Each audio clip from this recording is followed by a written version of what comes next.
listening to Influential Barbecue, the podcast where we talk to influencers in the barbecue industry to uncover how they've cultivated huge followings, unique income sources, and sponsorship possibilities from a love of cooking outdoors. If you want to turn your passion for food and fire into a world of opportunities, you're in the right place. And now your host, Jordan Moore. Welcome back. You know what time it is. It's time for another episode of Influential Barbecue. Thanks so much for joining me again this week. This one is going to be a lot of fun. Chances are you are acquainted with this week's guest. You've seen him slap a whole brisket on TikTok. He throws down some amazing cooks, and he always brings 210% energy when he's cooking or when he's creating or even when he's just hanging out. He doesn't hide anything on social media. He's just 100% him all the time, and I think that's what we all really love about him. I sit down and I chat with the conductor of Chuck's Flavor Train. This episode is less about techniques on how to improve your brand or gain followers or create more income. Chuck talks a lot about his mindset and some of the mental things he's dealt with to get to where he is, which is just as, if not more important than any other aspect on this big journey that we're all on. I would also like to note that we ran into the odd technical issue on this episode, so in the odd spot there are some words that are cut off or cut out that I couldn't recover, but they don't take away from the context, so just try and ignore that and keep on listening. So grab a drink, stick that pinky out, and let's get into it with Chuck's Flavor Train.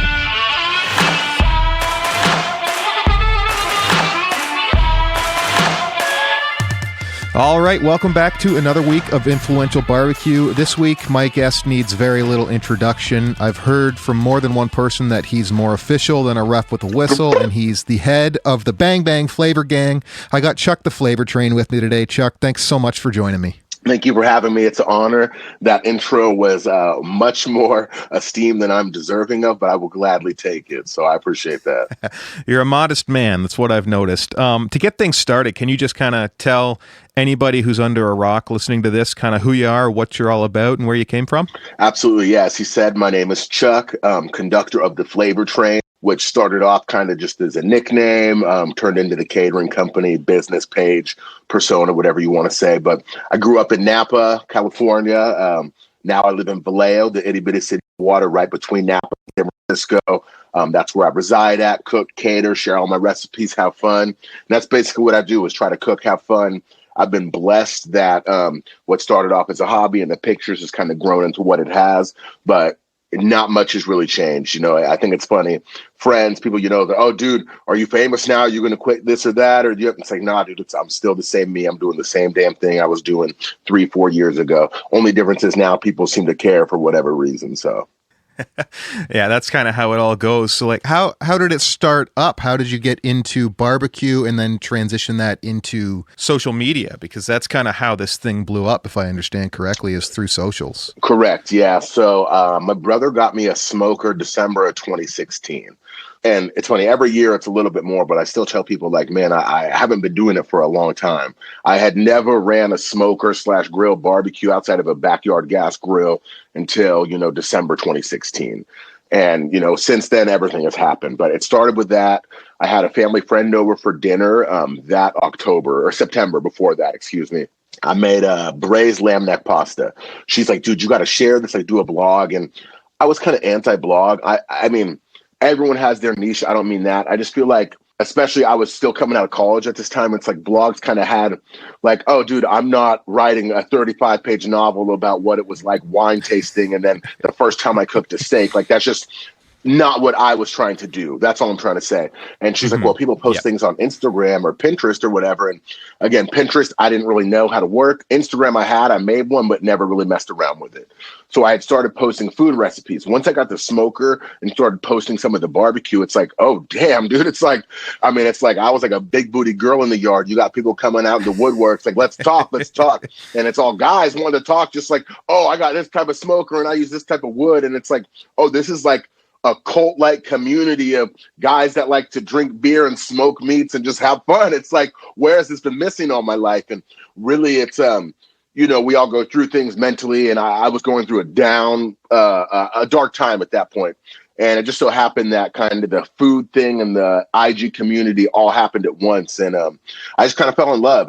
I didn't even realize, and even now, I try not to take it for granted, but I mean, it's like there's a lot of people out there that, are into this and following this. And again, that wasn't the dream or the goal. The whole thing was just let's cook and share. And that's still what the goal is. But yeah, it all sprung from that. Just wanting to share and be a part of the community and learn and grow. And this Big John's doing this, and my buddy Brian up in Canada's doing this. And you see all these people. It's like, I want to try what he's doing. I want to learn. And it really was just, a quest and journey, a fat kid's journey that's led me to this point. Yeah, that's so cool because it's it starts on Instagram by yourself thinking no one's going to want to see it. And then all of a sudden your Instagram community is the same as if you had 60 people over for a party. Like you're giving them so many things. You're giving them recipes. You're giving them entertainment. You're showing people what you are doing and what you love doing. And now it's just got such a grander scale on how you can share the things that you love to do and the things you love to create, which is so cool. It is. It's the scale. That's a good way to put it is, again, it's very strange just lately too, doing some things that have been televised and with the 49ers, it's all about the scale. That's just a great word to say it. Nothing has changed, but there's more people. Whether it's going to the Niners game and you hear someone, hey, bang, bang, flavor gang. It's like, oh, like, cool, you get it. Like, I don't have to change. Like, they're trying to vibe with me. Like, they know what I do. They understand. And I don't have to change myself. This morning, today, I was doing a fire pit in the backyard. I had some trash. I don't know if you're supposed to burn trash. If I was burning, I don't really care, whatever. Burning trash back there. One of the neighbors thought there was a fire. And by the time the fireman got here, it was gone. But the fireman's walking up to me in the backyard, and I'm thinking, oh, I got to explain myself. He's like, oh, my God, Flavor, like Flavor Train. I go to Flavor Town every day, baby. Like, I follow you. I'm like, oh, damn, like, that's crazy. So I go to the fire station. I was like, oh, bro, let me drop off some swag, like, get you guys some stuff. He's like, we can't take it directly from you here, but if you want to drop it off, we're at this station right up the road. So I go to drop it off. None of the guys that were there when I was there, but another guy's pointing in. He's like, bang, bang, Flavor Gang. I know you. I'm like, oh, like, well, so that's the type of thing where it's just cool to like a little bit of validation, if that makes sense, to go with it. Like validation, like everything I say, all the things that every time I make a dumbass joke and my wife's like, babe, I'm totally joking. My wife's crazy supportive. But anytime you make a corny joke or anytime your daughter's like, Daddy, you're not funny, joking. It's like, oh, no, people do think I'm apparently kind of funny, I guess, so it's just nice. It really is the best way to put it. It's nice, man. It's a blessing. Mm-hmm. How have you found the transition from like cooking by yourself, posting a few things to now you're recognized in a stadium of 28,000 people or 50,000 people? Like, how has that affected you mentally? Like how you approach things? Like you're now known in the public eye. You're being seen after just creating briskets online, essentially. Which is crazy because I was cooking so much before and I still do other things.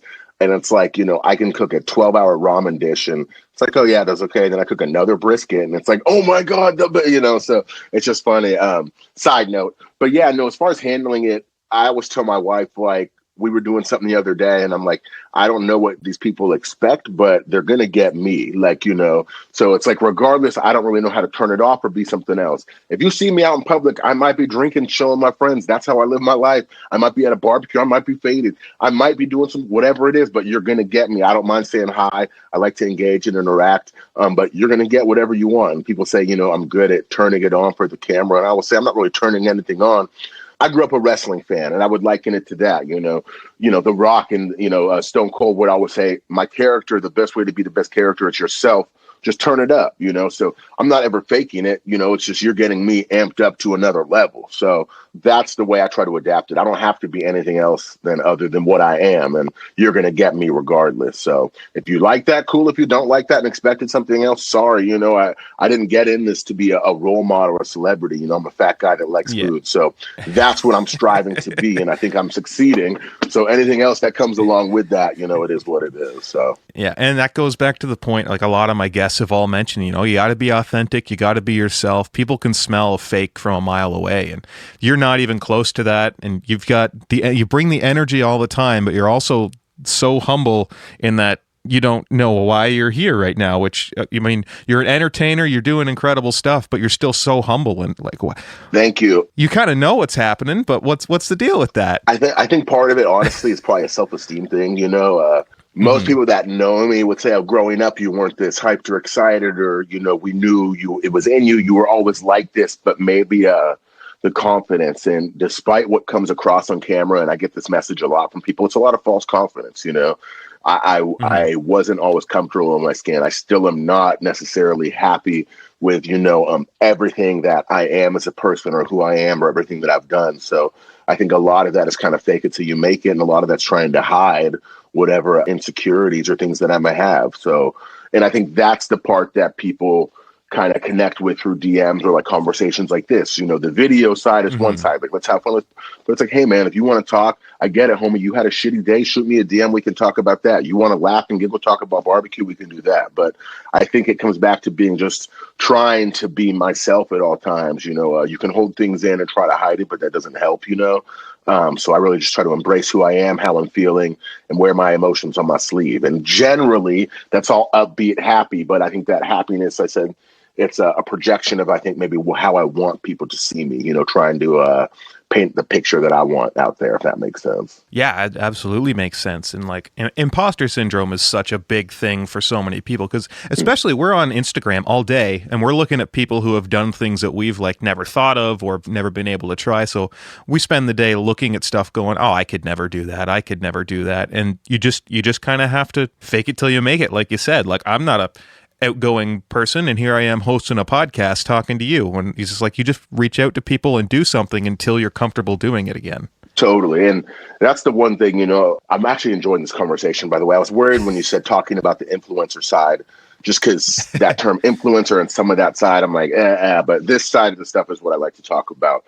But you're right. And I think some of that imposter syndrome is also, it kind of lends into how I even kind of started blowing up or growing in a sense. You know, I'd been posting pictures forever and I had a fun time doing that. Pictures are much easier to produce. Anyone knows that. You take a photo, you got to, you know, maybe do a couple of edits. If you edit your pictures, whatever, you post it. Video, sometimes it's an hour's worth of footage you got to edit down. But what helped me grow was I had done videos before, but I personally wasn't really comfortable on camera at the time. I've kind of grown to be, but I wasn't necessarily. But I realized, oh, shoot, I can record a video and then do a voiceover without anyone seeing me. And it's like, that's where my personality came through. And so, but that whole personality only shined in that aspect because I was actually afraid to do it any other way. I didn't want to go on camera. So I'll give you this, but it's going to be off camera. So I think there's just ways, and people need to think about, make it work for you. You know, there's a lot of pages out there, black t-shirt, staring in the camera, up close, the same thing every time, quick cuts and blah, blah, blah. That might have worked for person A, B, and C because that was their genuine style. But John Smith, if that's not you, if you're a slob that likes to drink and you live in a messy shack and you like to throw shit around when you cook, post that. If you're a nerd, embrace being a nerd and, you know, live that lifestyle. Whatever it is that is you, that's what people need to focus on. Just focus on yourself. And what's crazy nowadays is you said, you know, I'm known or this or that. And it's still crazy getting recognized, but at the same time, it's like, you don't have to be on a television show now to be quote unquote famous or known. Like you can have a kick-ass Instagram page with 50,000 followers even and be a superstar in your hometown. You know, it's like people got to stop looking at it like I'm trying to be the next Gordon Ramsay through Instagram and look at like, I grew up in the Bay Area out here. We got a big underground rap scene, okay? Those guys are superstars out here. They might not be known anywhere else, but they're superstars here, and they're doing big albums out here. You can be a superstar in your own town. You can look at that same model of just kill my hometown, be local, be myself, stay true to my roots, and whatever happens, happens. And you can be a superstar in your town, have that same model transferred online. So you got 50,000 people in your town and then 100,000 people across America that like you too. That's 150,000 people that like you for you. That's what you need. You know what I'm saying? It's like, I don't want a million fake friends. I'd rather have, you know, 10,000 real friends than a million fake friends. That's what I'm looking for. You know, it's about the quality of the engagement, the quality of the relationships. And I think people take that for granted. You know, it's like, I don't need everything. I'm just trying to get my little niche of the pie, and Johnny can have his and Susie can have hers. And there's a big ass pizza we could all eat together, you know? Yeah, absolutely. And it goes down to, you know, everyone's trying to go like, oh, I need 1 million followers. I need everyone in the world to know what I'm doing. But the more people you exclude, the more people you attract, because you're going to attract every single person that loves what you're doing. And in turn, you're going to get so much less hate mail at the same time, because there's people that have no business following you. They're not going to follow you anymore because you're not trying to get them. All these people trying to do everything just end up with mediocre content for all of their followers, instead of someone like you who's like, this is me, I've got the booze, I'm slapping this brisket, and I'm going to yell at you, but it's going to be delicious. And they're like, yeah, I'm following this guy for this. Exactly. It's funny. I just laugh when you said yell at you. One of my best friends, I got to give him a shout out, my boy Bryce, but he's always like, he'll send me a video.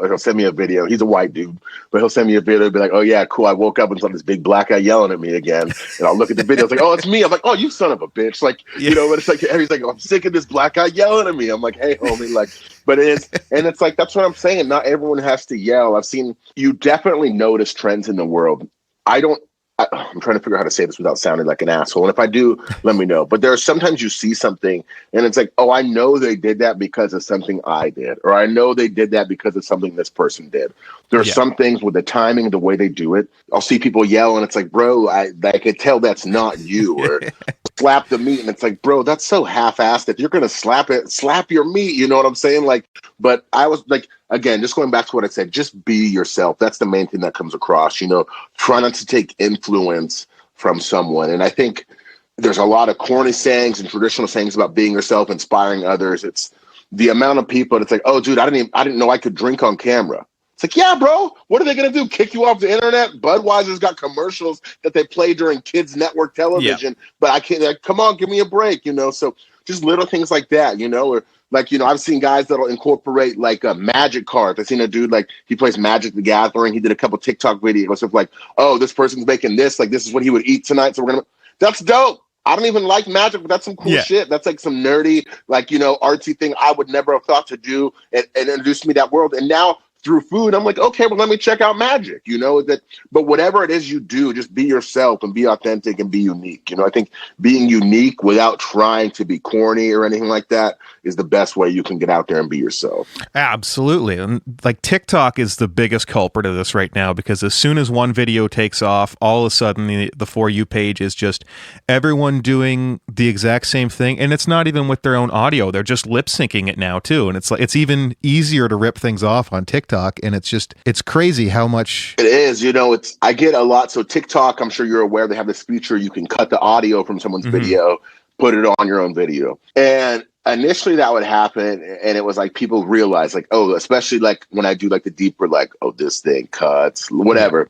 People be like, oh, that's Flavor Trend. I know that's audio. Now it's to the point where my video's been diluted so many times in the credit. Because one guy uses my audio, gives me credit, and that someone else reposts that video, and then someone else reposts it. Eventually, my tag is gone. So at that point, it got to the point where people were like, "Oh my God, look at this thing Chuck's Flavor Train made," and it's like, dude, aren't you like, you've been following me? Like, his hands are white, or like, that's an Asian guy, bro. It's like you don't realize, like, that's not me. Like, Chuck's Flavor Train is not a food page that posts a bunch of different people. Like, it's me. It's my big fat black ass. That's Chuck's Flavor Train. Anybody else is using the audio, and it's like, but the problem is, nowadays, because of that copy and paste world, people don't even think that's my voice. You know what I'm saying? Like, I've met people in real life and they'll be like, oh, you sound just, yeah, don't pretend, I'm not fake. This is how I talk, you know? It's like, and if I sound like a deep voice, the deep voice thing didn't start because I was trying to sound cool or sexy. It started because when I was posting 2 years ago, getting on that, my daughter was 2 years old, or a year and a half at the time. She'd take naps. I would record my audio while she's napping. So instead of yelling, I couldn't. So instead of yelling, it'd be like, hey, today we're cooking a steak. We're going to do it nice, low and slow. And that's where the deep voice came. I wasn't trying to. I didn't want to wake my kid up. And then people liked it. It's like, oh, shit, that's cool. It's like, so I can do this whispering. But again, it wasn't thinking, what's another way to deliver this? It was more of, oh, I have to get this content out, and I got a bunch of shit to dub over, so let's do it, you know? So. I love that. I'm not waking my daughter up because we're all having a bad day, so I'm going to whisper, and that's it. Oh, yeah, it's like even the other day, it's like I posted a video. And in TikTok, they're more, you know, the comments, whatever. But you engage, so you talk. But someone posted, it's like, man, I miss like the old energy Chuck. It was like my daughter was napping. I look at the comments like, dude, it's the first quiet video I've done in forever. It's like, my daughter's napping, bro. It's like, I'll have another video up in like 3 hours yelling at you again. But it's like, but yeah, people like have this expectation. It's like, I'm not going to yell all the time just because that's what you want, dude. I'm whispering because my kid's napping. Wait for the next video if you don't like this one, you know? It's like. Yeah, and it goes back to like, you're not doing it for them specifically. You're doing it because for the experience of what you're showing them, what they're cooking. It doesn't matter what the voiceover is. Totally. And it's like, I feel like kind of, I don't mean it like disrespectfully when I'm like, this isn't for you, but it's like anyone that's watching, sorry, that's at least the way I view my channel. Do I know some people that definitely, today I'm making this so that I can appease this person, or totally, I'm not hating on that. That's just not my goal or what my channel is. I don't consider myself to be an educational channel. It's me doing things and having fun. Hopefully you're able to learn something. Again, everything's demonstrated so you can see it. So I'd hope you pick something up, but I'm trying to have fun. So when someone says like, oh, like, what do you mean not for us? It's like, all I'm saying is like, I'm making it, I'm eating it, my family's eating it. Like if I'm cooking for a client when I document catering, that's way different. That is definitely for you. You're paying me to come cook for you. I'm your whipping boy. I'll cook up and do whatever you want. If you don't like a certain product, we're not using that product because I'm here for you. But when I'm in my house cooking, that's what I'm documenting. And I'm not going to cook something stupid or something that I don't want to eat or my family doesn't want to eat just to appease someone out there. It's a waste of money. And my daughter is not going to be happy. My wife ain't going to be happy. And I'm a fat kid. My belly ain't going to be happy. So it just doesn't make sense. Yeah. And it's important to draw a line too, right? You have someone paying you all this money to cook for them. You're not going to walk in and start just yelling and slapping their food around and then trying to serve it to them, Of course, unless they want that, which is something like lately. And again, you can usually tell by the emails and what they want. And I'm always going to be myself, but it's like, I've definitely had gigs where it's like, oh, you didn't slap any meat tonight. It's like, oh, you wanted that? And it's like, yeah, we wanted this and that. It's like, well, you guys should have loosened up a little bit. It's like, I try to go off the vibe of the crowd. Again, I'm always me, but yeah, it's, sometimes you go into this nice house that someone rented and it's an Airbnb, and it's like, okay, well, I don't want to come in and start pouring shots and pop your pinky and causing a mess. So it's like, you'll get the classy version. All right, let's, take a drinky. We'll keep it, fancy like Nancy and whatever. But so, yeah, it's always me, but you do play off the crowd and catering. It's a business of making people happy, the service industry in general. And that goes to the business side, which is Instagram to me can be a business, but I look at that as fun, where the actual flavor train catering business, that's where it's like, oh, we've got to actually, be professional about things and cross your T's and dot your I's. And if you want to try to grow the business and make money and have a reputable reputation and respectable reputation, you better do things the right way. So, and that's something that, you learn the hard way. My first year, I thought, oh, people like my food online. Cool, let's go cater. And it's like, oh, I don't know shit about anything. Like, I shouldn't be doing this. I had gigs where if my wife wasn't there, and, I probably would have just curded out. There's gigs I was doing where I'm like, oh, but shit, babe, I can't do this. Like, I can't serve this food. Like, this is bad. We got to go. So, you're here. They paid for the food. Sack up, get the food on the table, So, yeah, but it's a learning experience and a process. And I love it. I always tell her, like, my heart every day before I cater and stuff is beating faster. I'm nervous. I'm scared. I'm anxious.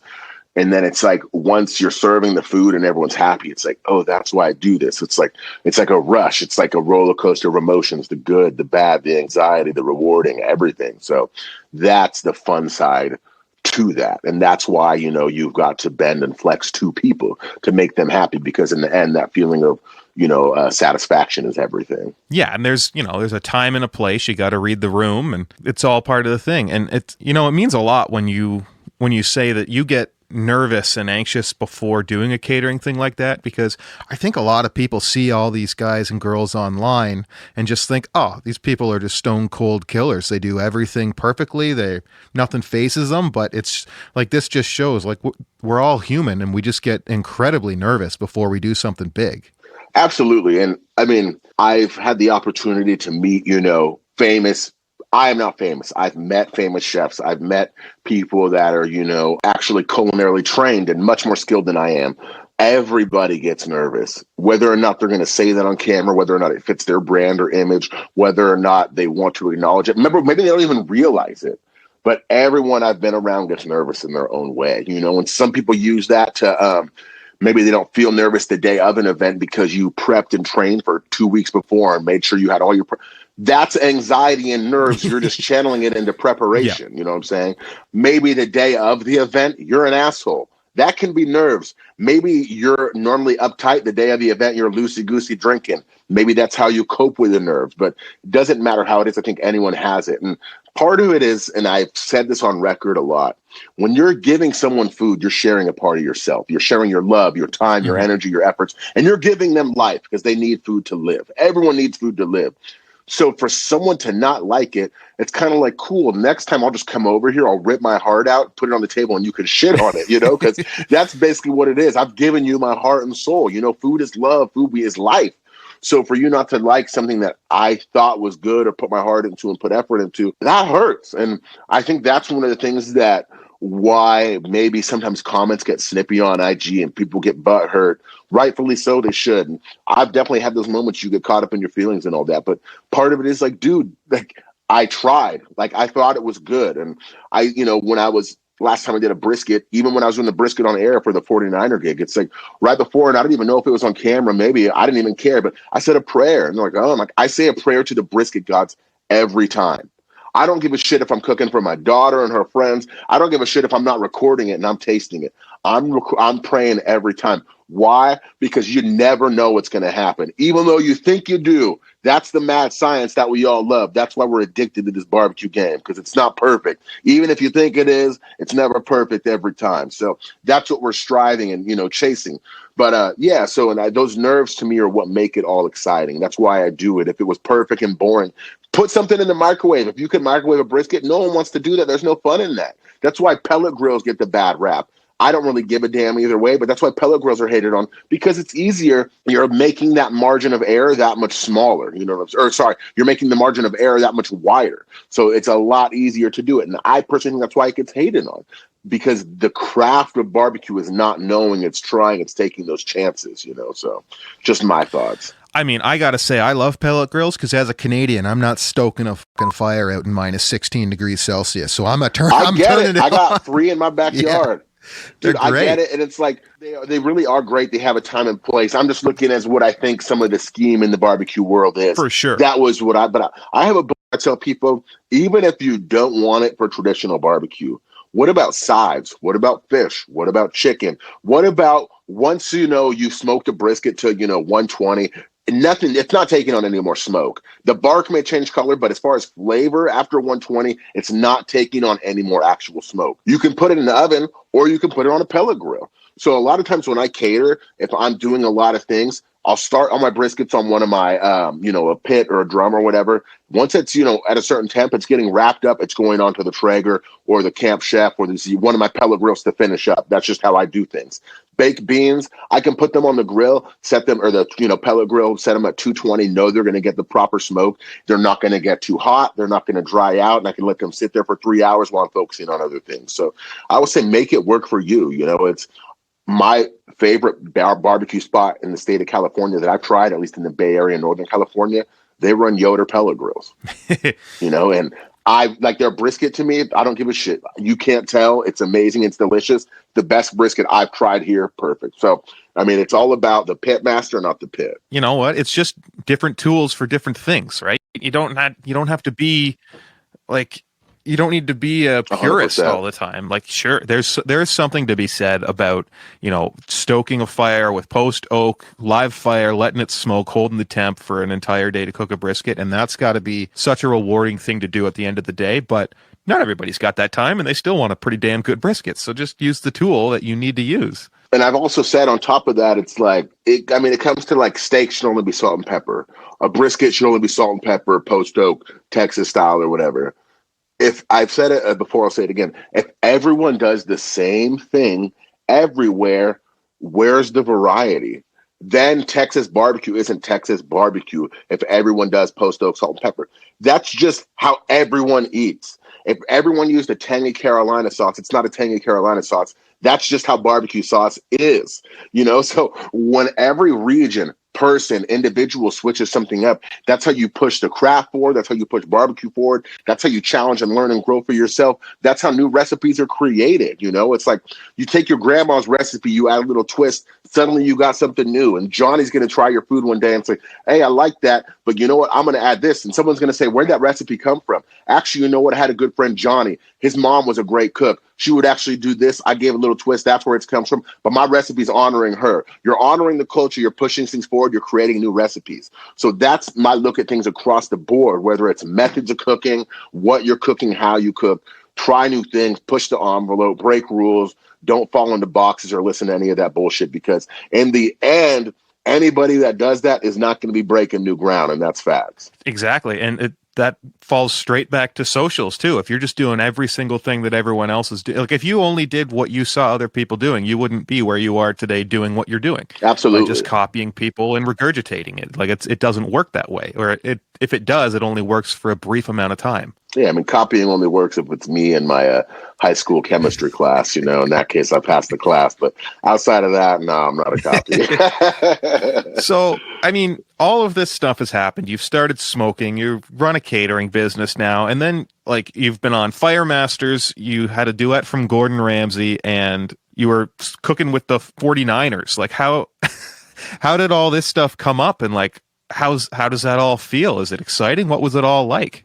Obviously very exciting, still unreal. I hate to sound cliche or keep saying that, but again, it's like you don't ever want to, I guess, get big-headed, take it for granted, and then it's gone. I'm just trying to enjoy it and soak it in.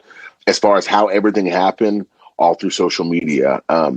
What's funny about blowing up on TikTok is I didn't even post a new TikTok video for probably like the first 6 months on there.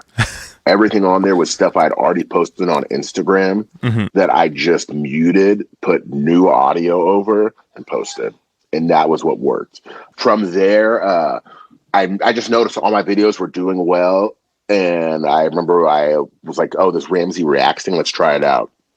Everyone else is doing crazy shit.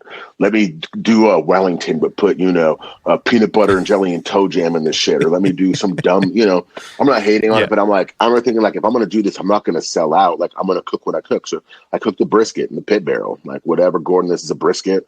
And I remember like I posted it and it like blew up that first day. It was like 1 million views in like an hour or something crazy. I'm like, oh, damn.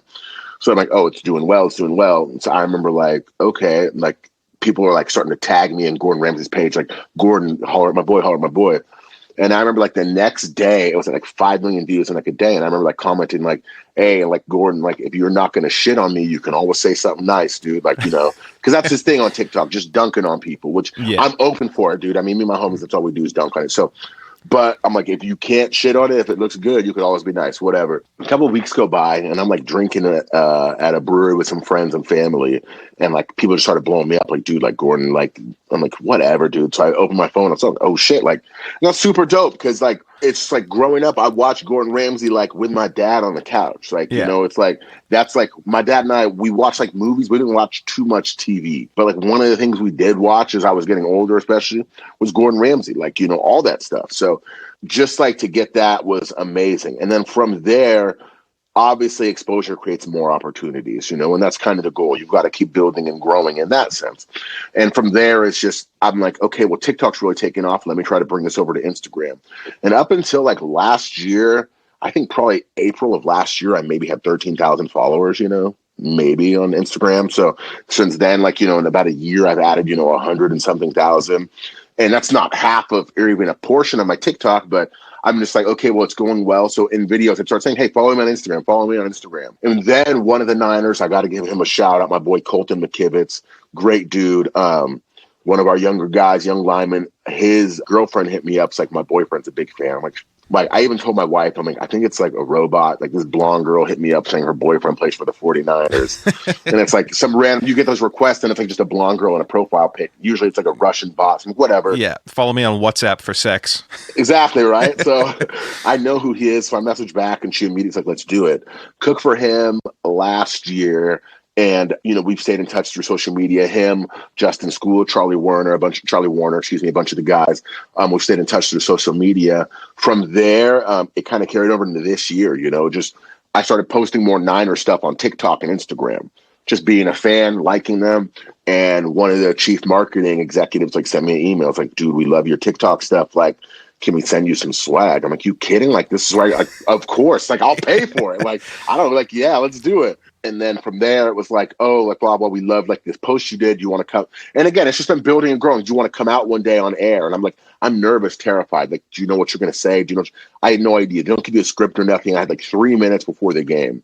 And I did that. And they were like, dude, like, did you practice that? Did you write this? Like, where? Like, no, this is what I do every day. Like, give me a mic. I'm going to say some dumb shit. Eventually, I'm going to run out of steam and it's going to get repetitive and you'll get sick of me. But it's like, I'm good and clever for a couple minutes, but I did that. It went well. It's like, we've got to try your food. Tried the food. They liked it. Same time, it just all during the same week, my boy Colton happened to hit me up. Hey, dude, we're doing a dinner for some linemen. Do you want to cook for us? I cooked for like 7 of, the starting, or 7 linemen for the 49ers, 7 of the 10 on the team. So just like, and now it's like, what's next? Like, and I think everyone's like, dude, you've done this. And like, even in your mind, you were on Fire Masters. I mean, to me, dude, I'm like, dude, I recorded that 3.5 years ago. So I was cooking food for like 2 years at that point. Like, what I'm saying? Like, to me, that's nothing. Like, Gordon Ramsay shout out's cool. Didn't change my life, man. My daughter's not going to college because Gordon Ramsay shouted me out. I don't got money in my bank account from that. It's like, and I'm not saying that money's everything, but what I'm saying is like, none of these things that I've done, it's like life changing. My goals have gone from just to have fun and, do what I want in life to be able to make a living doing what I want that makes me happy when I want to do it, So the goal hasn't changed in the sense of I don't want to be famous. That's not the goal. The goal is to be able to do what I like and makes me happy and hopefully be able to do that and provide a living for my family. And that's the goal. So it's how do I roll everything I've done into the next thing? It was very cool. It's an awesome story to tell about Gordon Ramsay. It's very cool that I cook for the 49ers. It's something that my dad and family is very proud of. But for me, it's like I've got more things to do. In a year from now, if I haven't done anything else, that's just old bullshit. You know what I'm saying? Like, so you got to keep going. And that's the world we live in. I talked to my wife about music artists. Do you remember I'm assuming we're similar age, but you know what it was like in the 90s? You go to the CD store, an artist would put out an actual album of singles. You remember those, right? It'd be just a single. You listen to that one song for a year, then they put out another single. Yeah. Nowadays, you can have an artist, they'll put out their whole album, they release the thing in a day, you stream it, and they have 4 singles going on the radio at the same time, and they got to put out another album 3 months later. That's the world we live in, sadly. You're hot today, gone tomorrow. So unless you're not doing something new or staying up or continuing to grow and evolve, you get left behind. And I think more outside of, being interpreted wrongly or being misunderstood, I think the thing I fear most is probably just being forgotten or left behind, Like, I don't want to be like, oh, man, do you remember that guy Chuck's Flavor Train? What happened to him? It's like, no, Chuck's Flavor Train's doing it, whether it's food or maybe, I like to rap and make music. Maybe someone's like, hey, dude, let's tap into this. Or I don't give a shit what it is, but I just want to keep growing and evolving and, being relevant. And I'm not talking about relevant in social media sense. I'm talking about relevant and doing things that make me happy and allow me to continue to fulfill myself, if that makes sense. That makes a lot of sense because essentially the social media is just a vehicle for you to gain a bit of exposure so that you can do more cooking for more people. More people know about what you're doing. And the social, like, I see a lot of people get into the trap where they're chasing more of those Gordon Ramsay highs or more of those 49er highs. And then you get stuck in this like loop of chasing things that aren't rewarding you either financially or emotionally or anything. And you're no longer working towards the main goal, which would be to do something that you enjoy. Because when you see Gordon Ramsay quotes your tweet or stitches your video, that's an immense high. Like, that feels incredible. I can only imagine how exciting it is, but you can't chase that the whole time. That is just an avenue that you have to leverage to get more people to hire you so you can cook for their family or their football team and just drive their business forward. 100%. And that's, it's like, I was actually just thinking about that earlier today. I have one of the clients, I probably cook for their like highest returning client. I cook for them more than anyone. Great people, have a lot of fun. They definitely get the Flavor Train vibe. And I have a gig for them coming up in like 3 weeks in February. And I was thinking about that, like, as awesome as everything is and as great as it is, and as much as I love doing all that crazy other stuff, love to do it again. Like, this is what excites me. Like, I'm going to cook for someone's house. Like, I'm going to their house. I get to cook for them. I know they like it because they've come back like 6 or 7 times, So yeah, I just, stay present, stay in the moment, and never forget where you came from or, your roots or whatever. It sounds cliche, but just try to remember how things used to be, where you've come from, all that. Enjoy the journey, enjoy the ride. It could end at any moment. So. Yeah, and remember where you're going too, because this is all the road to get to where you want to be. So you can't forget your destination, or else you're just going to get lost the entire time. Exactly, And again, that's why I think it's about, I try to keep my kind of goals general and vague. And like I said, being able to do what I want, when I want, and make a living. Because if I would have said, man, my goal was just to have Gordon Ramsay shout me out, that's done. Well, what next? I don't want to be 32, dude. My dream was to have Gordon Ramsay shout me out. I guess I'm done. It's like peaking in high school. It's like the goal post is constantly moving. And I almost like having an unachievable goal. If I'm trying to, if I want everything and I don't get it all, but it's like you look back and it's like, damn, dude, you still did a lot. That's pretty, that's kind of where I'm at. That's my mind state. So, shoot, dream big. And again, as we talked about, anything's possible. It's been, I've had this smoker now. I've been barbecuing 6 years. That's not a long time doing the things I've done. If you would have told a young fat kid all that I've done, that I would have done, I'd have told you were fucking crazy. So, and that's, I'm sorry to drop the F-bomb, but that's the only way I could say it. So I always tell the people out there, chase your dreams. Don't ever say anything's impossible. It sounds corny as hell, but it's the truth, man. We live in a new world where you can literally be the author of your own destiny. So make that shit happen. Man, I think that's the perfect segue to close this episode off, because all that just came from the heart and from the passion. And I think that's the message everyone needs to hear. At least once in a while, they need to remember, you could be gone tomorrow. Anything could end at any moment. And you just got to keep chasing after what you think's going to make you happy. Then that nothing else matters in that. So Chuck, man, thank you so much for chatting with me today. This has been an amazing conversation. I've really, really enjoyed it. My pleasure. I genuinely mean that. Like I said, it's humbling to get this opportunity. I consider you a friend, a brother now. When next time I get up north, we got to link up as well. So that's on my list for this year. So we got to make something happen. But I truly appreciate it. Thank you. Keep killing it, man. You're doing good things out there. Awesome, man. And make sure you come up in the summer, because I'm not leaving the house in the winter. That's just not worth it. I'll keep that in mind. I'll definitely make sure that happens.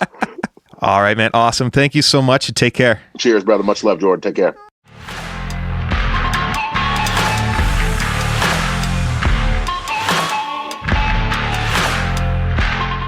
And there it is. That's my conversation with Chuck of Chuck's Flavor Train.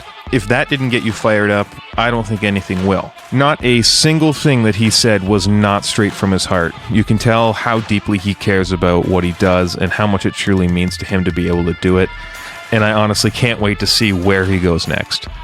And something to keep in mind for yourself as a listener, even confident people like Chuck have imposter syndrome and nerves and anxiety. It's natural to be nervous. Don't let that get in your way. If you're nervous, it means that you're doing something right and something you care about. We're all human, we all have emotions, and we all get scared or nervous. We just need to find out how to face our fears and learn how to overcome them so that it doesn't become so much of a barrier in the future. That's when you start to unlock even more great things. That's going to do it for this week's episode of Influential Barbecue. Thank you so much for tuning in this week. You can find links to everything we talked about today on the show notes page at influentialbarbecue.com. As always, I'm looking for feedback on this show from you. Any feedback you give me can help me improve this show to bring you better episodes in the future. So please shoot me an email at podcast@influentialbarbecue.com or send me a DM to Influential Barbecue on Instagram. Also, if you or your business is looking to start a podcast, let me know and reach out. I recently started thepodcabin.com in order to help businesses launch the podcast that they've been thinking about launching for a long time. And I can help you get from nothing to a fully functional podcast so that you can cultivate more brand loyalty, more brand authority, and attract new customers by launching a podcast and reaching them through a new medium. I'm Jordan Moore. You can follow my barbecue adventures on Instagram at The Backyard Brisket. Thank you so much for listening. We'll see you next week, and keep on grilling.